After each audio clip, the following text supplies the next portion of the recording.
রাত গভীর হয়ে আসছে, চারদিকে নিঝুম নীরবতা।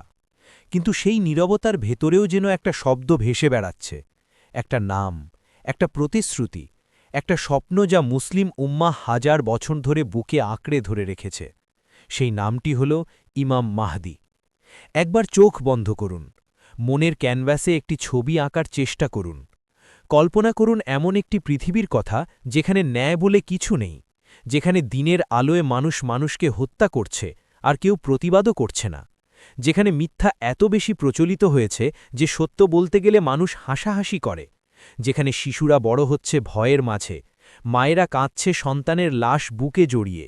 রক্ত, শুধু রক্ত, রাস্তায় রাস্তায়, নদীতে নদীতে। এই ভয়াবহ অন্ধকারের কথা ভাবতে গেলে বুকের ভেতরটা কেমন যেন ভারী হয়ে আসে। কিন্তু ঠিক এই চরম অন্ধকারের মুহূর্তে, যখন মানুষ আশা হারিয়ে ফেলেছে, যখন জালিমের অট্টারাশিতে আকাশ বাতাস কাঁপছে, ঠিক তখনই আসবেন তিনি, একটি নতুন ভোরের বার্তা নিয়ে, ন্যায়ের আলো নিয়ে, আল্লাহ মনোনীত সেই বিশেষ বান্দা। আর এই আগমনের সুসংবাদ দিয়ে গেছেন স্বয়ং বিশ্বনবী হজরত মোহাম্মদ সাল্লাল্লাহু আলাইহি ওয়াসাল্লাম আজ থেকে ১৪০০ বছর আগে। সময় বড় অদ্ভুত একটি জিনিস। এটি কারো জন্য থামে না, কারো কান্না দেখে কষ্ট পায় না, কারো আবেদন শোনে না। হাজার হাজার বছর ধরে এই পৃথিবী দেখেছে কত উত্থান, কত পতন। নমরুদ এসেছিল, নিজেকে খোদা দাবি করেছিল। ফেরাউন এসেছিল, মানুষকে দাস বানিয়েছিল। চেঙ্গিস খান এসেছিল, লাখো লাখো মানুষের রক্তে পৃথিবী লাল করেছিল। হিটলার এসেছিল, ৬০ লাখ নিরীহ মানুষকে হত্যা করেছিল। কিন্তু সময়ের অতল গহ্বরে তারা সবাই হারিয়ে গেছে। তাদের বিশাল অহংকার, তাদের অটল দম্ভ, তাদের অসীম ক্ষমতা আজ শুধু মাটির নিচে চাপা পড়া ইতিহাস। কারণ আল্লাহ সুবহানাহু ওয়া তাআলা এই পৃথিবীকে সৃষ্টি করেছেন এক সুনির্দিষ্ট পরিকল্পনার মাধ্যমে, আর সেই পরিকল্পনায় জালিমের কোনো স্থায়ী আসন নেই। পৃথিবীর শেষ অধ্যায়টি লেখা আছে আল্লাহর ইলমে, রসুলের হাদিসে, ইসলামের কিতাবে। সেই অধ্যায়টি একই সাথে রহস্যময়, ভয়ঙ্কর আর ঈমানদারদের জন্য আশার এক অফুলন্ত আলো। আজকের পৃথিবীর দিকে তাকান। সকালে ঘর থেকে বেরিয়ে যাওয়া মানুষটি সন্ধ্যায় ফেরে না। ভাই ভাইয়ের গলায় ছুরি বসায় সামান্য জমির জন্য। মিথ্যাকে সাজিয়ে বলা হয় সত্য, আর সত্যকে বলা হয় বোকামি। চারদিকে শুধু লোভ, হিংসা আর ক্ষমতার নগ্ন খেলা। কে জানে, হয়তো আমরা সেই সময়ের খুব কাছাকাছি দাঁড়িয়ে আছি। হয়তো আগামীকালের সূর্য ওঠার আগেই এমন কিছু ঘটে যাবে যার জন্য পৃথিবী হাজার বছর ধরে অপেক্ষা করছে। মাহাদি শব্দটির অর্থ হল যিনি হেদায়েত প্রাপ্ত, যাকে আল্লাহ নিজে সঠিক পথ দেখিয়েছেন। তিনি কোনো নবী নন, কোনো রসুল নন। তিনি হবেন উম্মতে মুহাম্মাদিরই একজন সাধারণ মানুষ। কিন্তু তার মর্যাদা হবে এতটাই অসাধারণ যে পৃথিবীর ইতিহাস তার মতো কাউকে আর দেখবে না। এখন প্রশ্ন হল, কে এই ইমাম মাহাদি? দেখতে কেমন হবেন তিনি? কোথায় জন্ম নেবেন? তার পরিচয়ই বা কী? হাদিসের প্রামাণ্য গ্রন্থগুলোতে আবু দাউদ, তিরমিজি, ইবনে মাজা, রসুল্লাহ সাল্লাল্লাহু আলাইহি ওয়াসাল্লামের বর্ণনায় তার পরিচয় এতটাই স্পষ্টভাবে দেওয়া আছে যে শুনলে মনে হয় চোখের সামনে তার ছবি ভেসে উঠছে। রসুলুল্লাহ সাল্লাল্লাহু আলাইহি ওয়াসাল্লাম বলেছেন, এই পৃথিবীর আয়ু যদি আর মাত্র একটি দিনও বাকি থাকে, তবুও আল্লাহ সেই দিনটিকে দীর্ঘ করবেন। আর তিনি আমার বংশ থেকে এমন একজনকে পাঠাবেন যিনি পৃথিবীকে ন্যায় ও ইনসাফে ভরিয়ে দেবেন, ঠিক যেভাবে তা জুলুম আর অত্যাচারে ভরে গিয়েছিল। সুবহান আল্লাহ! একটিবার ভেবে দেখুন এই কথাটির গভীরতা। পৃথিবীতে যদি মাত্র একটি দিনও বাকি থাকে, তবুও আল্লাহ তাকে পাঠাবেন। কতটা অপরিহার্য তার আগমন! তার নাম, ইমাম মাহাদির আসল নাম হবে আমাদের প্রিয় নবীজির নামের সাথে হুবহু মিল রেখে মুহাম্মদ অথবা আহমদ। তার পিতার নাম হবে নবীজির পিতার নামের মতো, আব্দুল্লাহ। তার বংশ, তিনি হবেন হজরত ফাতিমা রাদিয়াল্লাহু আনহার পবিত্র বংশধর, অর্থাৎ হজরত হাসান অথবা হজরত হুসাইন রাদিয়াল্লাহু আনহুমার বংশের একজন। তার চেহারা, হাদিসে তার শারীরিক গঠন সম্পর্কে এমন সুন্দর বর্ণনা দেয়া হয়েছে যে মন আনন্দে ভরে যায়। তিনি হবেন প্রশস্ত কপালের অধিকারী, তার নাক হবে সুন্দর ও খাড়া, তার চেহারায় থাকবে এক ঐশ্বরিক নূর বা আলো যা দেখলে যে কারো মন এক মুহূর্তে শান্ত হয়ে যাবে। তিনি যখন কথা বলবেন তার কথায় থাকবে এক অপার্থিব প্রভাব। তৃষ্ণার্ত মানুষ যেমন মরুভূমিতে মিষ্টি পানির দিকে প্রাণপণে ছুটে যায়, পৃথিবীর সমস্ত মানুষ ঠিক তেমনি তার দিকে আকৃষ্ট হবে। সবচেয়ে অবাক করা বিষয়, তিনি প্রথম দিকে নিজেই জানবেন না যে তিনি মাহাদি। এই কথাটি শুনলে আমরা একটু থমকে যাই। হ্যাঁ, আল্লাহ এক রাতেই তাকে এই মহান দায়িত্বের জন্য প্রস্তুত করবেন। এক রাতেই তার অন্তর পরিশুদ্ধ হবে, তার জ্ঞান পূর্ণ হবে, তার সংকল্প অটল হবে। ইমাম মাহাদির আসার কোনো নির্দিষ্ট তারিখ বা সাল হাদিসে উল্লেখ নেই, কিন্তু তার আগমনের আগে পৃথিবীতে এমন কিছু আলামত বা লক্ষণ দেখা দেবে যা দেখে ইমানদাররা বুঝতে পারবেন যে সময় ঘনিয়ে এসেছে। এখন সেই লক্ষণগুলো শুনুন আর একটু ভাবুন এগুলোর কতটি আজ আমাদের চোখের সামনেই ঘটছে। প্রথম আলামত, সময় দ্রুত ফুরিয়ে যাওয়া। রসুলুল্লাহ সাল্লাল্লাহু আলাইহি ওয়াসাল্লাম বলেছিলেন, কিয়ামতের আগে সময় খুব দ্রুত চলে যাবে। বছর হবে মাসের মতো, মাস হবে সপ্তাহের মতো, সপ্তাহ হবে দিনের মতো। আজ কি আমরা তা অনুভব করছি না? মনে হয় সবে নববর্ষ এলো, আর এরই মধ্যে বছর শেষ হয়ে গেল। জীবন যেন হাতের মুঠো থেকে বালির মতো ঝরে যাচ্ছে। সময়ে বরকত নেই, কাজে বরকত নেই। দ্বিতীয় আলামত, আরবের মরুভূমিতে সবুজ ঘাস ও নদীরা। রসুলুল্লাহ সাল্লাল্লাহু আলাইহি ওয়াসাল্লাম বলেছিলেন, আরবের মরুভূমি পুনরায় চারণভূমি ও নদীতে পরিণত হবে। আজ বিজ্ঞানীরা অবাক হয়ে দেখছেন, সৌদি আরবের শুষ্ক মরুভূমিতে সবুজ ঘাস গজাচ্ছে, তুষারপাত হচ্ছে, নতুন নতুন জলাধারের সৃষ্টি হচ্ছে। 1400 বছর আগের সেই ভবিষ্যৎবাণী আজ আমাদের চোখের সামনে বাস্তব হচ্ছে। তৃতীয় আলামত, বেদুইনদের উঁচু দালান নির্মাণ। রসুলুল্লাহ সাল্লাল্লাহু আলাইহি ওয়াসাল্লাম বলেছিলেন, যে বেদুইন রাখালদের পায়ে জুতো পরার পয়সা ছিল না, তারা একদিন উঁচু উঁচু দালান নির্মাণে প্রতিযোগিতায় মেতে উঠবে। আজ মধ্যপ্রাচ্যে তাকান, দুবাই, রিয়াদ, আবুধাবি, আকাশচুম্বী অট্টালিকার প্রতিযোগিতা। বিশ্বের সবচেয়ে উঁচু ভবন কে বানাবে, এই প্রতিযোগিতায় কারাই গিয়ে? আরব শেখরাই তো। 1400 বছর আগে এই ভবিষ্যৎবাণী কি অলৌকিক নয়? চতুর্থ আলামত, ফোরাত নদী শুকিয়ে যাওয়া। এটি সবচেয়ে ভয়ঙ্কর আলামতগুলোর একটি। রাসূলুল্লাহ সাল্লাল্লাহু আলাইহি ওয়াসাল্লাম বলেছেন, ফোরাত নদী তার গর্ভ থেকে একটি সোনার পাহাড় বের করে দেবে, আর মানুষ সেই সম্পদের জন্য এমনভাবে যুদ্ধ করবে যে প্রতি 100 জনের মধ্যে 99 জনই নিহত হবে। আজ ইরাক ও সিরিয়ার বুক চিরে বয়ে যাওয়া এই ফোরাত নদীর পানি অবিশ্বাস্য দ্রুত গতিতে কমে যাচ্ছে। বিজ্ঞানীরা বলছেন, এই নদী আগামী কয়েক দশকের মধ্যেই শুকিয়ে যাওয়ার আশঙ্কা আছে।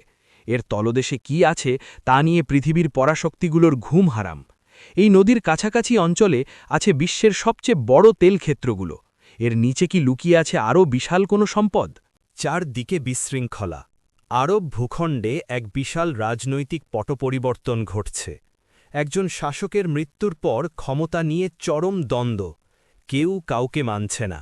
বিশৃঙ্খলা, হানাহানি, রক্তপাত।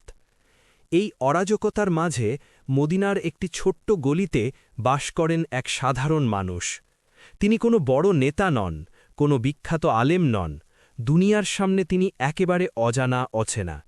তিনি নিজেও জানেন না যে তার ভেতরে লুকিয়ে আছে পৃথিবীর ইতিহাস পাল্টে দেবার ক্ষমতা। কিন্তু আল্লাহর হিসেব আলাদা। মানুষ তার কাছে আসতে শুরু করে, নেতৃত্বের আবেদন করতে থাকে। তিনি ভয় পেয়ে যান, ক্ষমতা তিনি চান না, দুনিয়ার মোহ থেকে তিনি মুক্ত। এই বিশাল দায়িত্বের ভার বহন করার যোগ্যতা আমার নেই, মনে মনে ভাবেন তিনি। তিনি পালিয়ে যাওয়ার সিদ্ধান্ত নেন। রাতের অন্ধকারে কাউকে না জানিয়ে চুপিসারে তিনি মদিনা ছেড়ে মক্কায় চলে আসেন। কিন্তু আল্লাহর ফায়সালাকে কে ঠেকাবে? মক্কায় পবিত্র কাবা শরীফে, হাজরে আসোয়াদ আর মাকামে ইব্রাহিমের মাঝখানে কিছু সৎ ও পরহেজগার মানুষ তাকে চিনে ফেলে। তারা দেখে, তারা বোঝে, ইনিই সেই ব্যক্তি, ইনিই তিনি যার জন্য উম্মা যুগ যুগ ধরে অপেক্ষা করে আসছে। তারা তাকে ঘিরে ধরে, তার হাতে জোর করে বায়াত নেওয়ার জন্য অনুরোধ করতে থাকে। তিনি কাঁদছেন, কান্নায় তার বুক ভেঙে যাচ্ছে। কিন্তু নিয়তির লিখন কে খণ্ডাবে? কাবা শরীফের সামনে আল্লাহর পবিত্র ঘরের ছায়ায় সেই ঐতিহাসিক মুহূর্তটি ঘটে যায়। একদল মিমিন জোর করে তার হাতে বায়াত বা শপথ গ্রহণ করে, আর ঠিক সেই মুহূর্ত থেকেই মহাকালের এক নতুন অধ্যায়ের সূচনা হয়। মক্কায় ইমাম মাহদির বায়াতের খবর বাতাসের গতিতে ছড়িয়ে পড়ে। সেই সময়কার জালিম শাসকদের কানে পৌঁছায় সেই খবর। ক্ষমতার সিংহাসন কেঁপে ওঠে।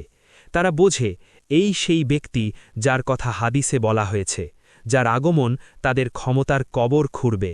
অহংকার আর ভয় একসাথে তাদের পেয়ে বসে। সিরিয়া থেকে পাঠানো হয় এক বিশাল সুসজ্জিত ভয়ঙ্কর সেনাবাহিনী। একটাই লক্ষ্য, মক্কায় পৌঁছে ইমাম মাহদি আর তার মুষ্টিমেয় সঙ্গীদের চিরতরে শেষ করে দেওয়া। সেনাবাহিনী মরুভূমির বুক দিয়ে ধেয়ে আসছে, তাদের পদভারে বালি কাঁপছে। তাদের মনে কোনো ভয় নেই, কারণ সংখ্যায় তারা অনেক বেশি। তারা এগিয়ে আসতে থাকে। মক্কা আর মদিনার মাঝামাঝি বাইদা নামক এক বিস্তীর্ণ সমতল প্রান্তরে এসে তারা বিশ্রাম নেওয়ার জন্য তাঁবু খাতায়। রাত নামে, নিশ্চিন্তে বিশ্রামে যায় সৈন্যরা। তারা ভুলে গিয়েছিল একটি কথা, তারা ভুলে গিয়েছিল যে তারা কার বিরুদ্ধে যুদ্ধ করতে যাচ্ছে। তারা ভুলে গিয়েছিল যাকে ধ্বংস করতে তারা এসেছে তিনি স্বয়ং আল্লাহ সুবহানাহু ওয়া তাআলার মনোনীত বান্দা। গভীর রাতে সেনাবাহিনী হঠাৎ এক ভয়াবহ গর্জন শুনতে পায়। এটি কোনো সাধারণ ভূমিকম্পের শব্দ নয়, এ যেন পৃথিবীর একেবারে গহীন থেকে উঠে আসা এক ঐশ্বরিক ক্রোধের গর্জন। কেউ কিছু বোঝার আগেই বাইদা প্রান্তরের সেই বিশাল সমতল ভূমি দুই ভাগ হয়ে যায়। মাটি মুখ হাঁ করে খুলে যায়। চোখের পলকে সেই বিশাল অহংকারী সেনাবাহিনী তাদের অস্ত্রশস্ত্র, যানবাহন, তাঁবু সবকিছু সহ মাটির নিচে তলিয়ে যেতে থাকে। তাদের চিৎকার, তাদের আর্তনাদ, তাদের হাহাকার মরুভূমির নিস্তব্ধ রাতকে চিরে ফেলে, কিন্তু কেউ আসে না তাদের বাঁচাতে। মাটি তাদের সবাইকে গিলে ফেলে। তারপর সেই মাটি আবার সমতল হয়ে যায়, যেন সেখানে কোনোদিন কোনো সেনাবাহিনীর অস্তিত্বই ছিল না। এই ঘটনাকে ইসলামিক ইতিহাসে বলা হয় খাসফুল বাইদা। হাদিসের বর্ণনা অনুযায়ী এই বিশাল বাহিনীর মধ্যে কেবলমাত্র একজন বা দুজন ব্যক্তি বেঁচে যাবেন। তারা সেই ভয়াবহ দৃশ্য দেখে পাগলের মতো ছুটে পালাবেন, আর সারা বিশ্বকে জানাবে কি অকল্পনীয় পরিণতি হয়েছে সেই সেনাবাহিনীর। বায়দা প্রান্তরের মাটি ধসে যাওয়ার খবর যখন চারদিকে ছড়িয়ে পড়ে, তখন সারা পৃথিবীর মুমিনদের অন্তরে এক অদ্ভুত শিহরণ বয়ে যায়। এতদিন যারা অন্ধকারের মাঝে আলোর প্রতীক্ষায় প্রহর গুনছিলেন, তাদের চোখ থেকে আনন্দের অশ্রু ঝরতে থাকে। সিরিয়া থেকে, ইরাক থেকে, ইয়েমেন থেকে, আফ্রিকা থেকে, এশিয়া থেকে, পৃথিবীর প্রতিটি কোণ থেকে আল্লাহর নেককার বান্দারা, যাদের হাদিসে আবদাল ও আসাইব বলা হয়েছে, তারা সব কিছু ছেড়ে মক্কার দিকে ছুটতে শুরু করে। কারো পায়ে জুতো নেই, কারো পকেটে পয়সা নেই, কারো হাতে সফরের কোনো সম্বল নেই, কিন্তু তাদের বুকে আছে পাহাড় সমান ঈমান। তাদের হৃদয়ে আছে আল্লাহর প্রতি অসীম ভালোবাসা। তারা দলে দলে এসে মক্কায় পবিত্র কাবা শরীফের সামনে দাঁড়ায়, কান্নায় ভেঙে পড়ে, ইমাম মাহদির হাত ধরে শপথ নেয়, এই মানুষগুলো হবে পৃথিবীর সবচেয়ে শ্রেষ্ঠ, সবচেয়ে সাহসী, সবচেয়ে পরহেজগার মানুষ। তারা হবে ইমাম মাহদির সেই মূল বাহিনী, যাদের সামনে পৃথিবীর কোনো পরাশক্তি আর দাঁড়াতে পারবে না। ইমাম মাহদি এই ক্ষুদ্র কিন্তু ইমানে বলিয়ান বাহিনী নিয়ে ঘুরে দাঁড়ান। যে আরব ভূমি এতদিন জালিমদের দখলে ছিল, খুব অল্প সময়ের মধ্যে তিনি সেই পুরো আরব উপদ্বীপকে নিজের নিয়ন্ত্রণে নিয়ে আসেন। তার আগমনে যেন পৃথিবীর প্রতিটি ধূলিকণাও স্বস্তি ফিরে পায়। হাদিসের বর্ণনা অনুযায়ী ইমাম মাহদির শাসনামলে পৃথিবী এমন এক স্বর্ণযুগে প্রবেশ করবে যা মানব ইতিহাসে আগে কখনো দেখা যায়নি। আসমান থেকে অঝোর ধারায় রহমতের বৃষ্টি বর্ষিত হবে। জমিন তার ভেতরের সমস্ত ফসল আর সম্পদ উজাড় করে দেবে। ধন সম্পদ এতটাই বৃদ্ধি পাবে যে মানুষ জাকাতের টাকা নিয়ে রাস্তায় রাস্তায় ঘুরবে, কিন্তু নেওয়ার মতো কোনো গরিব মানুষ খুঁজে পাওয়া যাবে না। মানুষের অন্তর থেকে হিংসা, বিদ্বেষ আর লোভ মুছে যাবে। বাঘ আর হরিণ একই ঘাটে পানি খাবে, সাপের বিষ কাজ করবে না। ভাবুন একবার, কি অপার্থিব সেই পৃথিবী। কিন্তু এই শান্তি বেশিদিন স্থায়ী হয় না।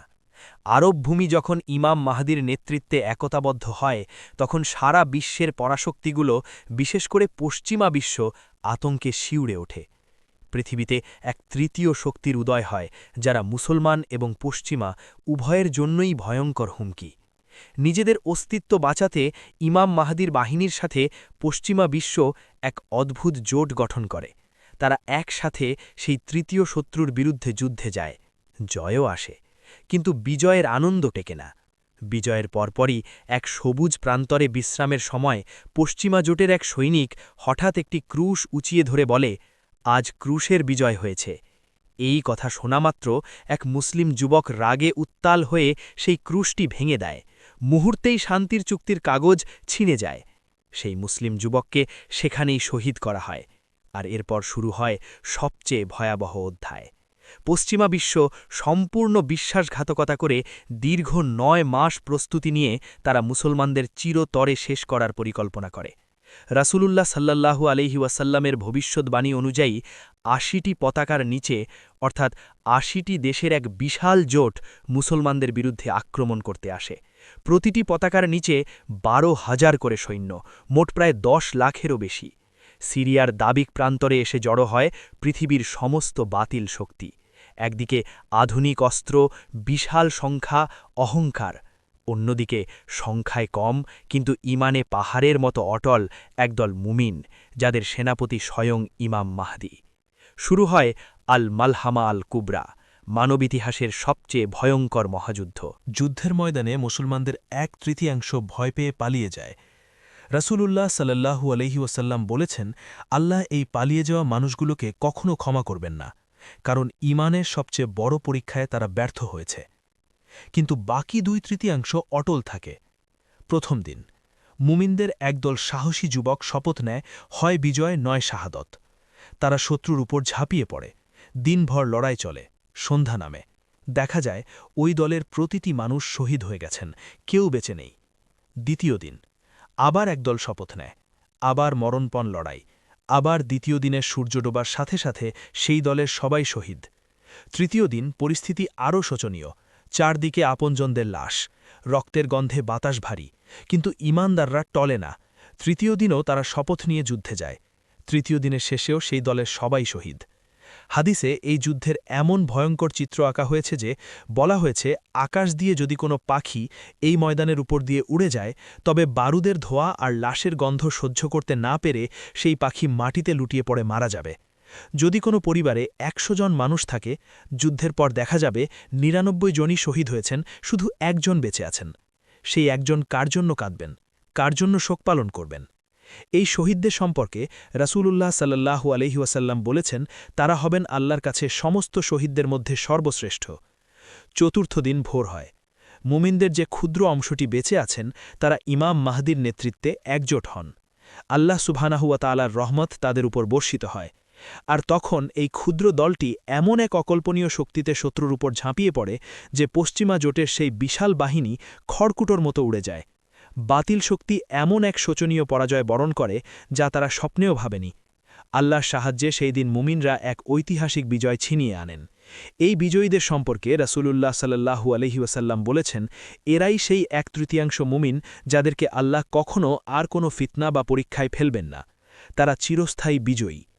মহাযুদ্ধে জয়ের পর ইমাম মাহদী তার বাহিনী নিয়ে এগিয়ে যান তৎকালীন রোমান সাম্রাজ্যের রাজধানীর দিকে, যাকে হাদিসে কনস্ট্যান্টিনোপল বলা হয়েছে।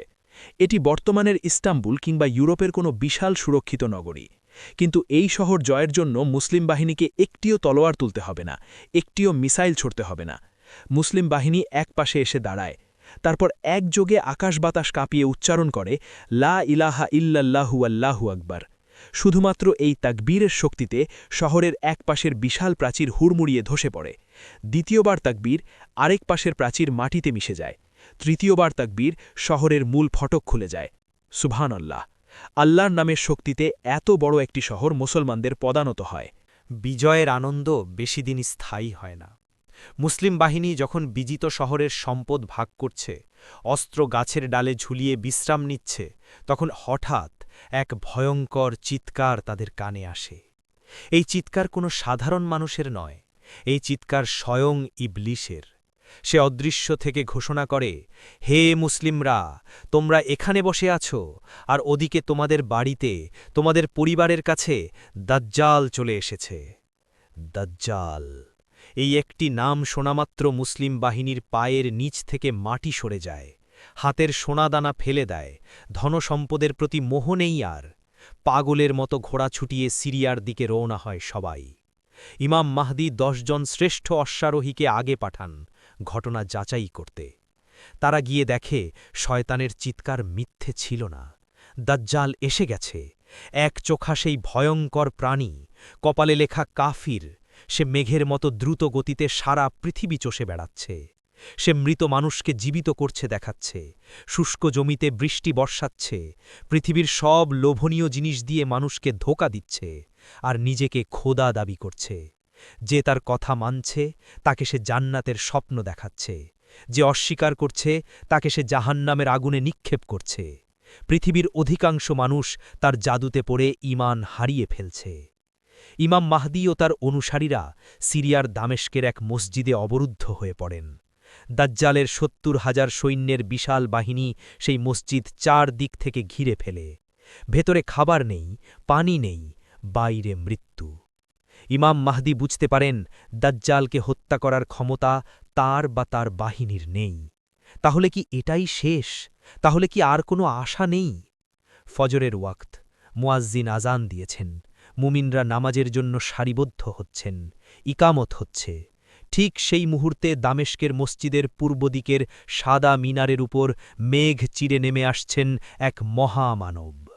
তার ২ হাত ২জন ফেরেস্তার দানার উপর রাখা, তার গায়ের রং হালকা লালচে সাদা, তার চুল এতটাই পরিষ্কার ও সুন্দর যে মনে হচ্ছে মাত্রই গোসল করে এসেছেন। তার চুল থেকে মুক্তার মতো পানির ফোঁটা ঝরে পড়ছে, অথচ তিনি কোনো পানি স্পর্শ করেননি। সুবহানাল্লাহ! ইনি আর কেউ নন, ইনি হলেন আল্লাহর প্রিয় নবী মরিয়মের পুত্র হজরত ঈসা আলাইহিসসালাম। ২০০০ বছরেরও বেশি সময় ধরে যিনি আল্লাহর কাছে আকাশে জীবিত অবস্থায় ছিলেন, আজ উম্মতে মোহাম্মদীকে দাজ্জালের হাত থেকে বাঁচানোর জন্য আল্লাহ তাকে পৃথিবীতে পাঠিয়েছেন। হজরত ঈসা আলাইহিসসালাম মিনার থেকে নিচে নামেন। তাকে দেখে মুমিনদের সমস্ত ভয়, সমস্ত ক্লান্তি, সমস্ত হতাশা এক নিমিষে উধাও হয়ে যায়। ইমাম মাহদী তাকে দেখে চিনে ফেলেন। আদবের সাথে নামাজের ইমামতির স্থান থেকে কয়েক পা পিছিয়ে এসে বলেন, হে আল্লাহর নবী, আপনি সামনে আসুন, আপনি আমাদের ইমামতি করুন। হজরত ঈসা আলাইহিসসালাম মুচকি হাসেন, ইমাম মাহদীর পিঠে স্নেহের হাত রাখেন। না, এই ইকামত আপনার জন্যই দেওয়া হয়েছে, আপনিই সামনে যান। কি অদ্ভুত দৃশ্য! আল্লাহর একজন জীবন্ত নবী, যিনি আকাশ থেকে নেমে এসেছেন, তিনি উম্মতে মোহাম্মদীর একজন সাধারণ মানুষের পেছনে দাঁড়িয়ে ফজরের নামাজ আদায় করছেন। এটা উম্মতে মোহাম্মদীর জন্য কত বড় সম্মান! ফজরের নামাজ শেষ। হজরত ঈসা আলাইসাল্লাম ঘুরে দাঁড়ান, তার চোখে ঐশ্বরিক তেজ। নির্দেশ আসে, মসজিদের দরজাগুলো খুলে দাও।